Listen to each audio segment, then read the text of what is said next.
ये यथा मां प्रपद्यन्ते तांस्तथैव भजाम्यहं मम वर्त्मानुवर्तन्त मनुष्याः पार्थ सर्वशः.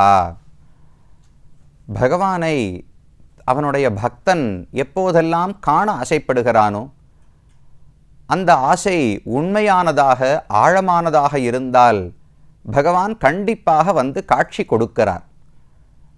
நாம் பார்த்து வரக்கூடிய ஒவ்வொரு திருத்தலத்திலும் யாரோ ஒரு அரசனுக்காகவோ ரிஷிக்காகவோ பக்தனுக்காகவோ அல்லது பிராட்டிமார்களுக்காகவோ பகவான் தோன்றி காட்சி கொடுத்திருக்கிறார். அதே கிரமத்தில் திருவல்லிக்கேணி என்கிற திவ்யதேசத்திலும் 5 எம்பெருமான்கள் 5 ரிஷிகளுக்கு காட்சி கொடுப்பதற்காக இங்கு வந்து சேர்ந்தார்கள். அதில் பிரதானமாக இருக்கக்கூடியவர் இந்த திருவல்லிக்கேணியிலேயே முக்கியமான பெருமானாக நடுநாயகமாக இருக்கக்கூடியவர் பார்த்தசாரதி எம்பெருமான். மூலவருக்கு வேங்கட கிருஷ்ணன் என்று திருநாமம். அதென்னது வேங்கடம்? வேங்கடம் என்பது திருமலையைத்தானே குறிக்கும். அவருக்கும் இந்த பெருமானுக்கும் என்ன தொடர்பு? இவருக்கு ஏன் வேங்கட கிருஷ்ணன் என்று பெயர்? கிருஷ்ணன்னு சொன்னால் புரிகிறது, பார்த்தனுக்கு தேரோட்டி சாரதி என்று சொன்னால் புரிகிறது. வேங்கடம் என்கிற பெயர் எப்படி வந்தது என்று பார்க்க வேண்டுமே. அதை பார்க்க வேண்டுமென்றால் இந்த ஊரினுடைய ஸ்தல புராணம் என்ன, இந்த பெருமான் எதற்காக இங்கு வந்தார் என்பதை நாம் தெரிந்து கொள்ள வேண்டும். ஊரினுடைய ஸ்தலத்தினுடைய மகாத்மியத்தை பார்த்தோம். இனி கோவிலுக்குள் நுழைந்து கோவிலினுடைய அமைப்பு என்ன, எங்கெங்கு என்னென்ன சந்நிதிகள் உள்ளன என்பதை நாம் பார்க்க வேண்டும். கோபுரம் வழியாக மகாத்வாரம் வழியாக நுழைந்தோம் என்றால் முதலிலேயே துவஜஸ்தம்பமும் அழகான பலிபீட்டமும் திகழ்கின்றன. அந்த இரண்டுக்கும் அருகிலேயே வலப்புறத்தில்தான் இந்த ஊருக்கான திருவாய்மொழி மண்டபம் என்கிற ஒரு அழகான மண்டபம் இருக்கிறது. சில படிக்கட்டுகளுக்கு மேலே பகவானுக்கான ஒரு அழகான இடம். இந்த மண்டபத்தில்தான் பல உற்சவங்களையும் பெருமாள்கள், இங்கே இருக்கக்கூடிய பார்சாதி பெருமாள் என்ன, தாயார் என்ன, ஆண்டாள் என்ன, எல்லாருமே பல உற்சவங்களையும் இந்த மண்டபத்தில் வந்து எழுந்தருளி இருந்துத்தான் கொண்டாடுகிறார்கள். அத்தியன உற்சவம், மார்கழி மாசத்துல திரு அத்தியன உற்சவம் நடக்கிறதே, அப்போது இராப்பத்து 10 நாள்களுக்கும் பகவான் இந்த மண்டபத்தில் தான் எழுந்தருளி இருந்து திருவாய்மொழியை முழுவதுமாக கேட்டு ஆனந்தப்படுகிறார். அதனால் இந்த மண்டபத்துக்கே திருவாய்மொழி மண்டபம் என்று பெயர் சூட்டப்பட்டுள்ளது. இது துவஜஸ்தம்பத்துக்கு அருகிலேயே இருக்கக்கூடிய மண்டபம். பல நாட்களாக பல 100 ஆண்டுகளாக எத்தனையோ பெரியவர்கள் காலக்ஷேபங்கள் உபன்யாசங்கள் அனைத்தையும் இந்த மண்டபத்திலே இருந்து சாதித்த பெருமையும் இந்த மண்டபத்துக்கு உண்டு. இந்த மண்டபத்துக்கு அருகிலேயே பார்த்தோம் என்றால் ஒரு சின்ன ஹனுமானுக்கான சந்நிதி இருக்கிறது. அந்த ஹனுமானும் பிரசித்தமானவர். வெளியே போகும் வழியில் அந்த ஹனுமானை சேவித்து பிரதட்சணமாக வந்து வெளியே செல்லும் வழக்கம் உண்டு. இந்த ஹனுமானுக்கு அருகிலேதான் வைகுண்ட வாசல், இந்த ஊருக்கான பரமபத வாசல்னு சொல்றோமே, சொர்க்கவாசல் சொர்க்கவாசல்னு சாதாரணமா உலக வழக்கத்திலே சொல்லிவிடுகிறோம். பகவான் என்ன சொர்க்கத்திலிருந்தா வெளியே வரப்போகிறார்? அவர் இருப்பது வைகுந்தத்தில். அப்ப வைகுண்ட வாசல் பரமபத வாசல் என்றுதான் அதற்கு பெயர் சொல்ல வேண்டும். அந்த வைகுந்த வாசலும் இந்த இடத்தில் தான், துவஜஸ்தம்பத்துக்கு அருகிலே வலப்பக்கத்தில் தான் இருக்கிறது. 2 பிராகாரங்களுக்கு நடுவில் வைகுண்ட வாசல் இருக்கிறது. இதெல்லாம் நுழைந்தவுடனே இருக்கும் மண்டபத்தில் உள்ள சிறப்புகள். அதிலிருந்து உள்ளே அடுத்த பிரதட்சணத்துக்கு நுழைந்தோம் என்றால் நடுவிலே பெருமான் வேங்கட கிருஷ்ணன் என்கிற பெருமானுக்கான சந்நிதி. அவர்தான் பிரதானமானவர்.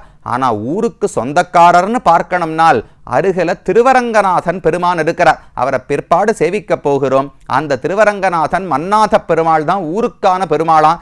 இந்த பார்த்தசாரதி பெருமாள் இங்கு வந்து சேர்ந்தார் பக்தர்களுக்கு சிலருக்கு காட்சி கொடுப்பதற்காக. ஆனால் அவருக்குத்தான் இன்றைக்கு பிராதானியம் காணப்படுகிறது. அந்த பெருமான் எதற்காக இங்கு வந்தார்னு பார்க்க வேண்டுமே. வியாசர் மகாபாரதத்தை எழுதினவர்.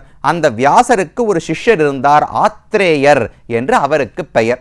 அவர் ஒருமுறை தவம் செய்வதற்கு எது நல்ல இடம், பகவானை விடாமல் தியானிக்க வேண்டும், வேறு உலக இன்பங்கள் எதிலும் மனசு இப்படி எப்படி போய்விடக்கூடாது, பகவானிடத்தில் ஒருமித்து இருப்பதற்கு ஒரு நல்ல இடம் வேண்டும் என்று கேட்டாராம். அப்ப வியாசர் அவருக்கு சொல்லுகிறார், தென் திசையில் இந்த மயிலையிலே ஒரு அழகான இடம் இருக்கு, பிருந்தாரண்யம்னு அந்த காட்டுக்கு பெயர். அந்த காட்டுக்கு போய் நீ தியானம் செய்து கொண்டிரு, பகவான் உனக்கு காட்சி அளிப்பார் என்று அவர் சொல்லிவிட்டார். போகும்போது சிஷ்யனுக்கு ஏதான ஒரு விக்கிரகம் கொடுத்து அனுப்ப வேண்டாமா? ஒரு அழகான கண்ணன் ருக்மி ருக்மிணி அவர்களுடைய விக்கிரகத்தையும் அந்த ஆத்திரேயர் என்பவரிடத்திலே கொடுத்து அவர் அதை ஏந்தி கொண்டு நேர இந்த திருவல்லிக்கேணிக்கு வருகிறார். இங்கு சுமதி என்று ஒரு ரிஷி தவம் ஏற்கனவே செய்து கொண்டிருந்தார். அவர்கள் இருவரும் சேர்ந்துதான் இந்த இடத்துல ருக்மிணி தாராயரையும் இந்த பெருமான் கண்ணன் இருக்கிறாரே அப்பவர் வெறும் கிருஷ்ணன் தான், இன்னும் வேங்கட கிருஷ்ணன் பெயர் ஏற்படவில்லை. அந்த பெயருக்குத்தான் இப்போ மெதுவா நகர்ந்து செல்லுகிறோம். கண்ணனும் ருக்மிணியும் இந்த இடத்திலே வந்து விட்டார்கள், பிரதிஷ்டை செய்யப்பட்டார்கள். இது ஆத்திரேயர் என்பவருடைய கதை. அதற்கு பிறகு சுமதி என்கிற ஒரு அரசன் இந்த பகுதியை ஆண்டு வந்தான். அவனுக்கு பகவானை தரிசிக்க வேண்டும் ஆசை. நேர திருமலைக்கு சென்றான். அங்கு போய் பகவானை தரிசித்தால் 4 தோள்களோடு தானே திருமலையப்பன் இருக்கிறார். மேல சங்க சக்கரங்கள், கீழே தன்னுடைய திருவடிகளை காட்டிக்கொண்டு கடிஹஸ்தத்தோடு இருக்கார். 4 கைகளோடு சேவிச்சா, இல்ல எனக்கு 2 கைகளோடு உன்னை சேவிக்க வேண்டும். பார்த்த சாரதியாக அர்ஜுனனுக்கு தேர் ஓட்டினாயாமே, அந்த கோலத்தை நான் காண ஆசைப்படுகிறேன் என்று சுமதி என்கிற அரசன் திருவேங்கடமுடையானிடத்திலே ஸ்ரீனிவாச பெருமானிடத்துல கேட்டார். அவர் சொன்னார், இனிமையெல்லாம் வடிவத்தை மாற்றிக்கொள்ள முடியாது. இந்த ஊரில் 4 தோள்களோடு தான் நான் காட்சி அளிக்கிறேன். உமக்கு வேண்டுமானால் நானே வேறு ஒரு சன்னதியில் வேறு ஒரு வடிவத்தோடு இருக்கிறேன், அங்கு வந்து தரிசிக்க வேண்டும்னு சொன்னார். எந்த இடம்னால் இங்கிருந்து அப்படியே தெற்கு நோக்கி போ, பிருந்தாரண்ய கஷேத்திரம் வரும். அங்கு திருவல்லிக்கேணியிலே அழகான உருவத்தோடு நானே 2 தோள்களோடு காட்சி அளிக்கிறேன், அங்கு போய் என்னை பார்த்த சாரதியாக நீ தரிசித்துக் கொள்ளலாம் என்று பெருமாள் சொல்ல, சுமதி என்கிற அரசன் இந்த ஊருக்கு வந்து இந்த பெருமானை சேவித்தார். அப்ப திருவேங்கடவனே தானே இங்கு கண்ணனாக நிற்கிறேன்னு சொல்லியிருக்கார். திருவேங்கடவன் தானே இந்த பெருமானை சேவிப்பதற்கு வழிகாட்டி அனுப்பி இருக்கிறார். அதனால இந்த பெருமானே வேங்கடவன், வேங்கட கிருஷ்ணன் என்கிற பெயர் ஏற்பட்டது. வேங்கடம் என்பது ரொம்ப உயர்ந்த சொல். சம்ஸ்கிருதத்திலும் சரி தமிழிலும் சரி இந்த சொல்லுக்கு ஒரே பொருள் தான். முதல்ல ஒரு சொல் 2 பாஷைகள் இருப்பது என்பதே அபூர்வம் தானே. தமிழ்ல தாமரைன்னு சொன்னா சம்ஸ்கிருதத்துல பத்மம்னு சொல்றோம், 2 வெவ்வேறு சொற்கள் தானே. ஆனா வேங்கடம் என்கிற இந்த சொல் 2 பாஷைகளிலுமே பொருந்தும். சம்ஸ்கிருதத்துல பார்த்தால் வேம் கட அப்படின்னு இருக்கோம் இல்லையோ. வேம் அப்படின்னா எல்லாமே பாபங்கள்னு அர்த்தம், கட அப்படின்னா எரிப்பதுன்னு அர்த்தம். பாபங்களை எரிக்கக்கூடிய இடம் வேம் கடம்னு பெயர். தமிழ்ல பார்த்தால் கடன் என்றால் பாபங்கள், வேம் என்ன எழிந்து போவது. அப்ப பாபங்கள் எரிக்கப்படும் என்று 2 பாஷைகளிலும் ஒரே அர்த்தத்தை கொடுக்கக்கூடிய ஒரே சொல். 2 பாஷையில ஒரு சொல்லே இருக்காது, அந்த சொல்லுக்கு 2 பாஷையில வெவ்வேறு பொருள் இல்லாமல் ஒரே பொருளும் கிடைக்கிறது. அப்பேற்பட்ட பெருமை வேங்கடம் என்கிற சொல்லுக்கு உண்டு. அந்த திருவேங்கடமுடையானே இங்கு பார்சாதி பெருமானாக இருக்கிறபடியால் வெங்கட கிருஷ்ணன் என்று பெருமானுக்கு திருநாமம். அதற்கு சான்றாக புரட்டாசி சனிக்கிழமை திருவேங்கடத்துக்கு எவ்வளவு கூட்டமோ அத்தனை கூட்டம் வெங்கட கிருஷ்ண பெருமான சேவிக்க வருது. ஏன்னா இவர் தான் வெங்கட கிருஷ்ணன். யாரு சுவாமி திருமலைக்கெல்லாம் போறது, ஏற்கனவே கூட்டம் 3 மாசம் முன்னாடி போனா கூட சீட்டு கிடைக்க மாட்டேங்கிறது. இந்த பெருமாள் இன்னும் அவ்வளவு கூட்டம் வரல, போனா போறது நமக்காக காட்சி அளித்துக் கொண்டிருக்கிறார். அதனால புரட்டாசி சனிக்கிழமை இந்த பெருமானுக்கும் சிறப்புண்டு. திருவேங்கடமுடையானுக்கே பிரதிநிதியாக இவரும் இருக்கிறார். அது இந்த பெருமான் வந்து சேர்ந்த கதை. மூலவரை சேவித்தோம் என்றால் பெரிய கர்ப்பகிரகம், கர்ப்பகிரகத்துக்குள்ள ஒரு பெரிய கூட்டமே இருக்கு. பெருமான் தன்னுடைய குடும்பத்தினர்களோடு சேர்ந்து காட்சி அளிக்கிறார். பொதுவா கண்ணன் சொன்னா கண்ணன் மட்டும் இருப்பார், இல்ல ருக்மிணி தாயாரோடு இருக்கலாம். இந்த கர்ப்பகிரகத்திலே கண்ணன், ருக்மிணி தாயார், பலராமன், சாத்யகி, அனிருத்தன், பிரத்யும்னன் என்று 6 பேர் இருக்கிறார்கள். ஒன்னும் சின்ன வடிவம் எல்லாம் கிடையாது. ஒவ்வொருத்தரும் 8 அடிக்கு 10 அடிக்கு இருப்பார்கள், ஒவ்வொரு மூலமூர்த்தியுமே. இத்தனை பேர் அந்த மூலவருக்கு கர்ப்பகிரகத்துக்குள்ளே இருக்கிறார்கள். சேவிக்க போனால் நடுவிலே பார்த்த வெங்கட கிருஷ்ணனான மூலவர் பெருமான் எழுந்தருளி இருக்கிறார். கிழக்கு நோக்கி திருமுக மண்டலத்தோடு நின்ற திருக்கோலத்துல பெருமான் காட்சி அளிக்கிறார். நீங்க கணக்கு பண்ணிக்கணும், இந்த ஊர்ல நின்றவர், இருந்தவர், கிடந்தவர், நடந்தவர், பறந்தவர் 5 பேர் உண்டுன்னு சொல்லியிருக்கேன். அதுல முதல் பெருமாளாக வெங்கட கிருஷ்ணனை தரிசித்துக் கொள்ளுகிறோம். நின்ற திருக்கோலத்தில் கோவிலே கிழக்கு நோக்கித்தான் இருக்கு. பெருமானும் கிழக்கு நோக்கி கடலை நோக்கித்தான் பகவான் இந்த இடத்தில் இருக்கிறார். அதே போல திருவல்லிக்கேணி வெங்கடகிருஷ்ண பெருமானும் கிழக்கு நோக்கி நின்ற திருக்கோலத்தில் காட்சி அளிக்கிறார். 2 கைகள் தான் பெருமானுக்கு உண்டு, 4 கைகள் கிடையாது. ஒரு கை வலது கையாலே தன்னுடைய திருவடிகளை காட்டிக் கொண்டிருக்கிறார். மாமேகம் சரணம் விரஜ. கண்ணன் பகவத்கீதையில சொன்னது என்ன? அர்ஜுனா, கர்மயோகம், ஞான யோகம், பக்தி யோகம் இது அனைத்தையும் விட்டுவிடு. இதெல்லாம் மூலம் நீ வைகுந்தத்தை அடைவது மிக மிக கடினமானது. மோட்சம் அவ்வளவு எளிதானதல்ல.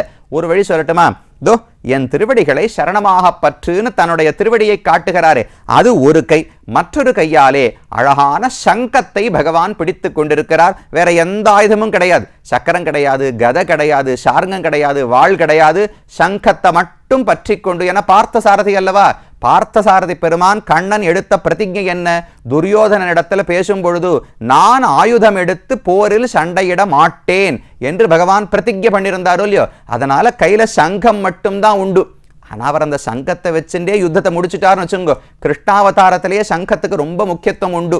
ஆனிரையினம் மீள குறித்த சங்கம்னு ஆழ்வாருடைய பாசுரம்.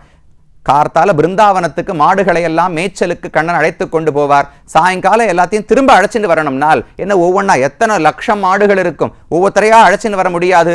அதனால ஓரிடத்திலிருந்து குறித்த சங்கம், தன்னுடைய சங்கத்தை ஊதினார் என்றால் அந்த ஓசை கேட்டு மாடுகள் எல்லாம் வந்து திரண்டு அவர் பின்னாடியே திரும்ப கோகுலத்துக்கு வந்து விடுமாம். அது சின்ன வயசிலே பகவான் சங்கத்தை பயன்படுத்தினது. அடுத்து கொஞ்சம் வயசாச்சு, ருக்மிணி பிராட்டியை திருக்கல்யாணம் செய்து கொள்ள வேண்டும். பூங்கொள் திருமுகத்து மடுத்தூதிய சங்குலியும்.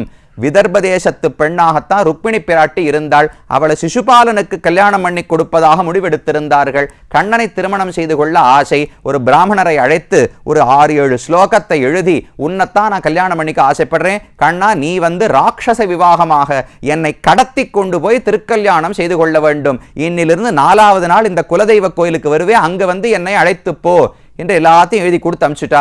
கண்ணனும் வந்துட்டார். வந்தா ருக்மிணிக்கு எப்படி செய்தி சொல்றது? இவளுக்கு மனசு படபடக்கிறது. ஐயோ, நாளை கார்த்தால கல்யாணம் ஆச்சே, கண்ணன் இன்னும் வரலையே, செய்தி இல்லையேனால் கண்ணன் ஊர் எல்லையிலிருந்து சங்கத்தை எடுத்து ஊதினாராம். அந்த ஓசை கேட்டுத்தான் அவளுக்கு உயிரே தரித்தது. பூங்கொள் திருமுகத்து மடுத்தூதிய சங்கொலி. அந்த சங்கத்தை எடுத்து வாயில வச்சு நன்னா அழுத்தி ஊதினாராம் பெருமான். அந்த ஓசையில ருக்மிணிக்கு போய்கொண்டிருந்த உயிர் திரும்பவும் தங்கி நின்றது என்று பாசுரம். சரி சாமி, அப்ப எல்லாருக்குமே உயிரை தங்க வைக்குமானால் அப்படி மட்டும் சொல்ல முடியாது. பக்தி உடையவர்களுடைய மனசுக்கு நல்ல வலிமையை கொடுக்கும். பகைமையாக இருந்தால் பகவானுக்கு பகைவர்களும் உண்டே. இந்த சங்கத்தினுடைய ஒலியை கேட்டா பகைவர்களுக்கு என்ன ஆகும்னால், அதைத்தான் யுத்தத்திலே, பாரத யுத்தத்திலே பகவான் காட்டினார். சகோஷோ தார்த்தராஷ்டிராணாம் ஹிருதயானி வியதாரயத் நபஸ்ச பிருத்திவீம் செய்வ துமுலோ வியனுநாதயன் என்று பகவத்கீதையில ஸ்லோகம். கண்ணன் பாஞ்சஜன்யத்தை ஊதினாரே, அது ஆகாசத்துக்கும் பூமிக்கும் எதிரொலித்து கொண்டே இருந்ததாம். ஒரு எக்கோ அடிக்கும் இல்லையோ, ஒரு ஓசை நம்ம பண்றோம், எக்கோ அடிச்சதுன்னா 2 மடங்கா 3 மடங்கா வளருமே. இது ஆகாசத்துக்கும் பூமிக்கும் எக்கோ அடிச்சு அவ்வளவு வளர்ந்து கேட்டது. அந்த ஒலி கேட்டு துரியோதனன் முதலானவர்களுடைய மனசெல்லாம் அப்படியே உடைந்து சுக்கு நூறா படுத்தான். மனசு சுக்கு நூறா போறதுன்னா என்ன, இந்த யுத்தத்தில் நாம் ஜெயிக்கலாம் என்கிற ஒரு சின்ன நப்பாசை இருந்தது பாருங்க துரியோதனனுக்கு. அந்த ஆசையும் போய்விட்டது. நம்பிக்கை அனைத்தையும் இழந்தே விட்டான் துரியோதனன். அன்றைக்கே யுத்தத்தை முடிச்சுட்டாரான் கண்ணன். அர்ஜுனன் சண்டை போட்டதெல்லாம் சண்டை போட்டதே கிடையாது. ஒரு பாம்பு ஏற்கனவே செத்து போயிடுதுன்னு வச்சுங்க, நான் கட்டை எடுத்து 4 தடவை அடிச்சுட்டு நான் தான் கொன்னேன்னு சொன்னா எப்படி இருக்கும்? அதை போல கண்ணனுடைய பாஞ்சஜன்ய ஒலியிலேயே துரியோதனன் மாண்டு போய் விட்டான். அதுக்கு மேல பீமனும் அர்ஜுனனும் சேர்ந்து செத்த பாம்பு அடிப்பது போல ஒரு யுத்தத்தை நடத்தினார்களாம். அப்படி பெருமை அந்த சங்கத்துக்கு உண்டு. அப்ப கிருஷ்ணன்னு சொன்னா மாடுகள் அழைப்பதற்கு சங்கம், ருக்மிணியை வாழ வைப்பதற்கு சங்கம், பக்தர்களை நம்பிக்கை ஊட்டுவதற்கு சங்கம், பகைவர்களை பயப்படுத்துவதற்கும் சங்கம். இப்படி எல்லாத்துக்கும் ஒரு ஆயுதம் தானே. அந்த சங்கத்தை பிடித்து கொண்டுதான் பகவான் இந்த இடத்துல காட்சி அளிக்கிறார். ஆண்டாளுக்கு ரொம்ப பொறாமை. ஆண்டாளுக்கு என்ன ஆசை? ஒன்றும் வேண்டாம், கண்ணனை கல்யாணம் பண்ணிக்கணும், அணைச்சுக்கணும், அதே போல அவன் பேச்சை கேட்கணும். இது 2 தானே ஆண்டாளுக்கு ஆசை. அதை பண்றது சங்கந்தானம். உண்பது சொல்லில் உலகளந்தான் வாயமுதம் கண்பகர் கண்படை கொள்ளில் கடல் வண்ணன் கைத்தலத்தே என்று ஆண்டாளுடைய பாசுரம். எங்க சாப்பிட்றார்? சங்கத்துக்கு சாப்பிடணும்னா ஒண்ணுமே பண்ண வேண்டாம், இந்த கையில தானே இருக்கார். படுத்துக்கணும்னா கைக்கு போயிடுவாராம், சாப்பிடணும்னா அங்கேருந்து வந்து கண்ணன் வாயில வர எச்சலையே சாப்பிட்டு திருப்தியா போய் படுத்துட்டுருவாராம். கஷ்டமே பட வேண்டாம் பாருங்க. சில பேருக்கு சின்ன வீடா இருக்கும், பெட்ரூமுக்குள்ளேயே கிச்சன், கிச்சனுக்குள்ளேயே பெட்ரூம், அப்படியே சமையல், அப்படியே சாப்பாடு, அப்படியே தூங்கிக்கலாம் பாருங்க. அதை போல சங்கத்துக்கு இங்கிக்கு நகர்வது மட்டும்தான் வேலை. எவ்வளவு அழகான வாழ்க்கை! சங்கரையா உன் செல்வம் சால அழகியதே என்று ஆண்டாள் பாடுகிறாள். அந்த திருக்கோலத்தோடு தான் பெருமான் இருக்கிறார். 2 தோள்களோடு. இன்னும் தனி சிறப்பு, பகவானுக்கு அழகான மீசையோடு சேவை சாதிக்கிறார். இன்னும் அவருடைய வடிவத்தை தரிசிக்க வேண்டும். சுத்தி இருப்பவர்கள் யார் யார் என்று பார்க்க வேண்டும். தொடர்ந்து அடுத்த பகுதியிலே பார்ப்போம்.